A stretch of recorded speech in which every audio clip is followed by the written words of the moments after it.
Tingnan niyo po ha. Kasi gusto ni Kadyo word for word eh. Pero even ang word for word may problema eh. Kung yun lang ang susundin. At bago ko basahin ito, bakit nga ba pag tayo ang gumamit ng paraphrase mukhang may problema? Pag sila, walang problema. Tingnan niyo po.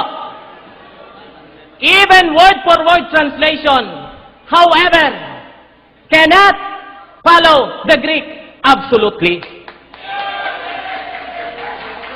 Kaya, paano yung sasabi na talagang dapat sundin word for word?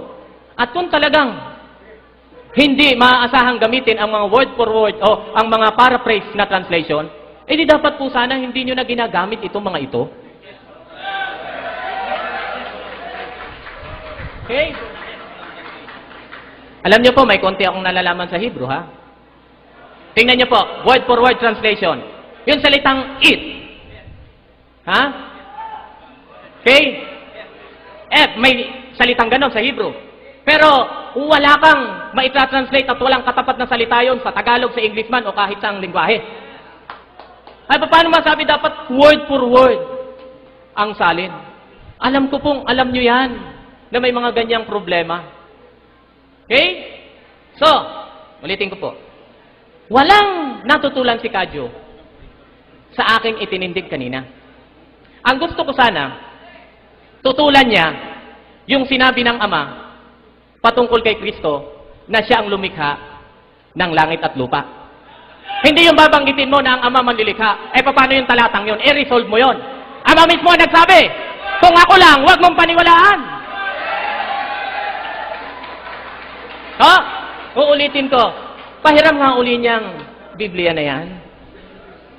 Hindi po. Yung mag-aasalita ng buhay. Okay? Yung salita ng buhay, Brother Wensi. Yan. Hebreo 1:8. Ulitin ko Ano ba ang pagkasabi dito? Hebreo 1:8. Okay. Subalit, tungkol sa anak ay ito ang sinabi ng Diyos. Uulitin ko, hindi sinabi ni Richard Ito ang sinabi ng Diyos. Ang iyong trono, O Diyos, po, ang iyong trono, O Diyos, ay mamamalagi magpakailanman. Ang setro ng iyong kaharian ay setro ng kabanalan. Kabanalan ang iyong nais at namumuhi ka sa kasamaan. Kaya naman, hinirang ka ng Diyos, ng iyong Diyos, at binigyan ka niya ng kagalakang higit sa ibinigay sa iyong mga kasamahan. Wika pa ng Diyos.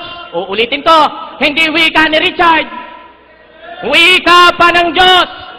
Panginoon, ikaw ang naglagay ng saligan ng lupa sa pasimula at ang mga kamay mo ang lumalang ng kalangitan. Ito ang tutulan mo. Yung sinabi ng Ama. Quiet, please. Kasi ulitin ko po, hindi po akong may sabi nito. At uulitin ko, madalas gamitin ito sa kanilang programa. Kapol.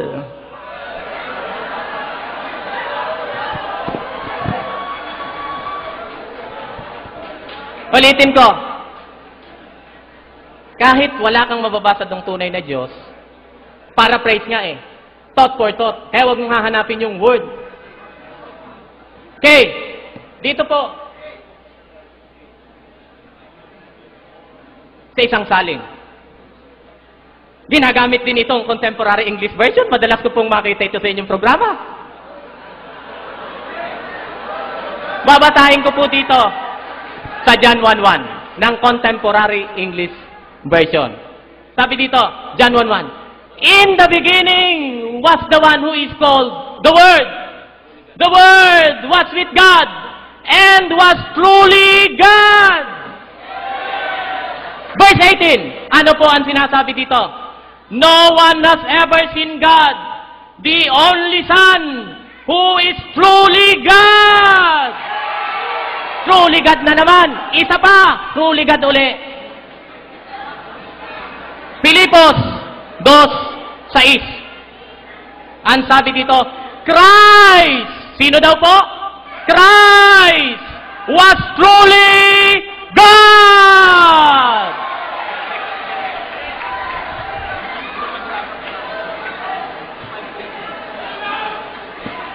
Kadyo, at wag niyo po akong i-questionin masyado sa grammar dahil kahit itong Greek grammar beyond the basics na madalas niyo rin pong gamitin at ginagamit niyo sa inyong programa, aminado na hindi lahat masusolve ng grammatical formation. Okay? Ano ang sabi dito? The issue cannot be decided on grammar alone. Ano The issue cannot be decided on grammar alone.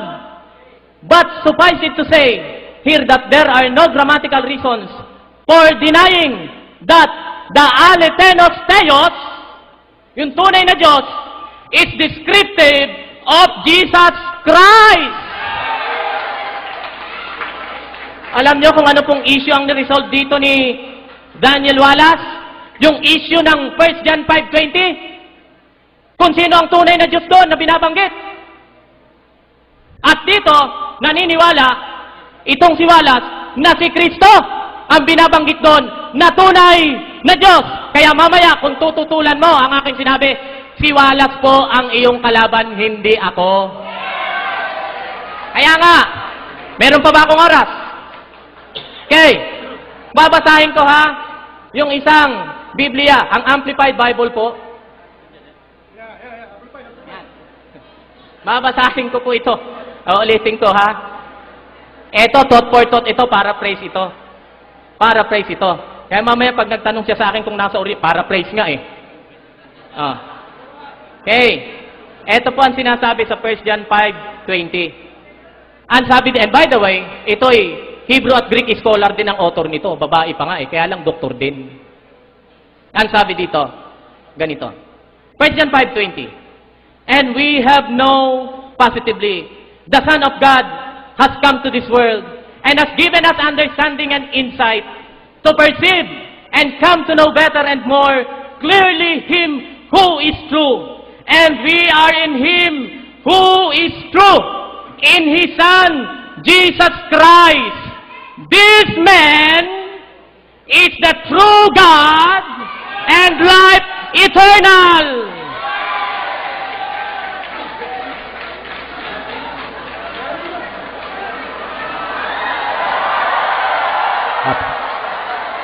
Ulitin ko, ano sabi? This man is the true God and life eternal. Kaya si Kristo nga po ang tinutukoy dito ang tunay na Diyos. At huwag niyo po akong tatanungin mamaya patungkol sa kung ilan ang Diyos dahil hindi po yun ang ating tema. Huwag niyo tatanong sa akin kung may bugtong na anak ang Diyos dahil hindi po yun ang ating tema. Ang itanong niyo sa akin ay kung naniniwala ba ako kung tunay o hindi tunay na Diyos si Kristo. Yun po ang sasagutin ko. Okay? Kaya maliwanag mga kaibigan, mga kapatid, sa hapong ito. Sa ikalawang tayo ko, lalo ko pong napatunayan na tunay na Diyos ang ating Panginoong Heso Kristo. Okay, 15 seconds, i-wave ko na po.